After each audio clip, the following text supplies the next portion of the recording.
ngayon ay yung bilang natin umakyat na sa 110 na piniplinitehan natin, binigyan natin ng plete, pamasahe pa uwi. Pero pa nakaambang mga charter flight. Halimbawa, mamayang gabi magtutungo ako sa Dubai para pasinayaan yung charter flight na papalik. Na nalilipad na mga bandang Biyernes o Sabado mula sa UAE.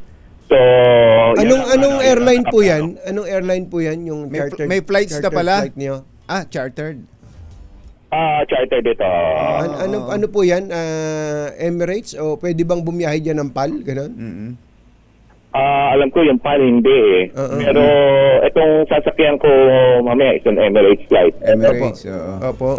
So meron pa lang nakakalipad papuntang Dubai, Secretary. Pero mga chartered flights, wala ho yung mga regular mga commercial flights dati. Merong commercial flight pero meron na lang yung Emirates. Pa isa-isa. Very limited ngayon. Sila lang ang lumilipad. Oo nga. Into Dubai. Wala yung airport kasi nila sa Dubai. So napakaraming airlines na hindi pa. But nevertheless, okay na rin kasi at least meron. So yun nga yung sasakyan ko mamaya. Secretary, masalimuot pala yung yan, yung pagpapadala ng chartered kahit chartered flights lang, hindi pala simple, pinapaliwanag ng Air Force eh.